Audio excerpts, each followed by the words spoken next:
নবী বলবে, ও আল্লাহ, তুমি যদি বিচার শুরু করো, একটাও জান্নাতে যেতে পারবে না আমি জানি।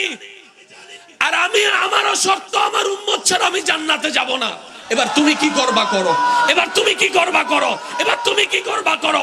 নবীজি প্রথম হাসরের ময়দানে উঠেই প্রথম যে কথাটা বলবেন, ইয়া আখি জিব্রাইল আইনা উম্মতি। ও জিব্রাইল, আমার উম্মত কোথায়, আমার উম্মত কোথায়, আমার উম্মত কোথায়। আমি মুস্তাফা আমার উম্মত ছাড়া জান্নাতে যাব না, জান্নাতে যাব না, জান্নাতে যাব না। আমার উম্মত লাগবে, আমার উম্মত লাগবে। প্রশ্নকারী হয়তো প্রশ্ন করবেন, আপনার উম্মত কার কথা বলছেন? আবু বকর সিদ্দিকের কথা, ওমর ফারুকের কথা, উসমান ও গনির কথা, মৌলা আলীর কথা, মা ফাতিমার কথা, হাসান ও হোসাইনের কথা? নবী হয়তো বলবেন, না, ওনাদেরকে নিয়ে আমি চিন্তা করি না। আমি তো চিন্তা করছি আমার সেই গুনাহগার উম্মতদেরকে নিয়ে। আমি তো চিন্তা করছি আমার সেই গুনাহগার উম্মতদেরকে নিয়ে, যাদেরকে আমি সুপারিশ না করলে জান্নাতে যাওয়ার কোনো সুযোগ হবে না। আমি আমার উম্মতদের কথা ভাবছি। এই বলে নবী যাবেন। রব বলবেন, হাবিব, সবার জন্য রেখেছি, আপনার জন্য রেখেছি মকামে মাহমুদ, মকামে মাহমুদ, মকামে মাহমুদ। নবী সেদিন বলবে, আল্লাহ, আমার আসনের দরকার নাই, আমার আসনের দরকার নাই। নবী সিজদায় চলে যাবেন, সিজদায় চলে যাবেন রবের দরবারে। কঠিন মুহূর্ত শুরু হয়ে যাবে, চতুর্দিকে নফসি নফসি স্লোগান শুরু হবে। নবী সিজদায় চলে যাবে।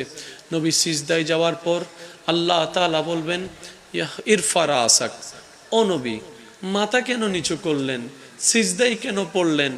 আজকে তো আপনার কান্না করার দিন নয়, আজকে তো আপনার হাসার দিন, আনন্দের দিন, আনন্দের দিন। অন্যদের না নফসি নফসি করার দিন, আপনার তো নফসি নফসি করার দিন নয়, আপনার তো কান্না করার দিন নয়। ও হাবিব, তায়েফে অনেক কেঁদেছেন, আমি আল্লাহ মানা করি নাই। মক্কায় অনেক কষ্ট করেছেন, আমি মানা করি নাই। আপনি বদরের মধ্যে অনেক কষ্ট করেছেন, আমি মানা করি নাই।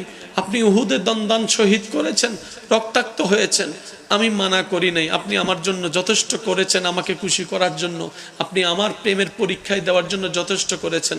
হাবিব, হাসর এটা আপনার জন্য। আর সে হক হে মসনদে রিফাত রাসূলুল্লাহ কি, দেখনি হে হাসর মে ইজ্জত রাসূলুল্লাহ কি। ইরফা রাসাক।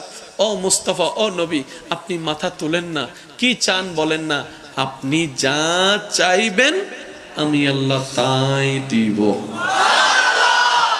এবারে নবী বলবেন, আল্লাহ, আমার উম্মত, রব্বি হাবলি উম্মতি, রব্বি হাবলি উম্মতি।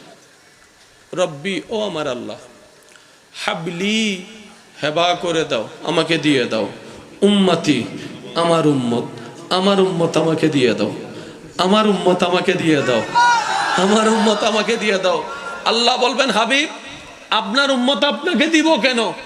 আপনার উম্মত তো আমার বান্দা, এগুলার বিচার করতে হবে না। নবী বলবে, ও আল্লাহ, তুমি যদি বিচার শুরু করো, একটাও জান্নাতে যেতে পারবে না আমি জানি।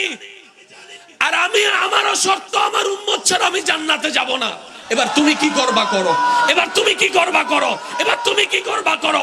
আল্লাহ পাক বলবেন, আজকের দিনের জন্যই তো আমি মালিক ইয়াউমিদ্দিন হয়েছি, মালিক ইয়াউমিদ্দিন হয়েছি।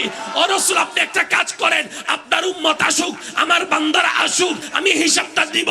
হিসাব নিয়ে আহকামুল হাকিমিন হয়ে বিচার করে করে যে যেটা পাই তাদেরকে সেটা দিয়ে দিব।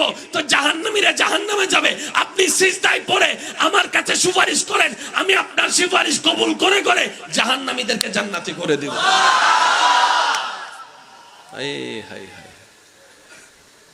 আমাদের জন্য কেঁদেছেন, আমাদের জন্য কাঁদছেন, আমাদের জন্য কাঁদবেন। তিনি হচ্ছেন নবী রাহমাতুল লিল আলামিন।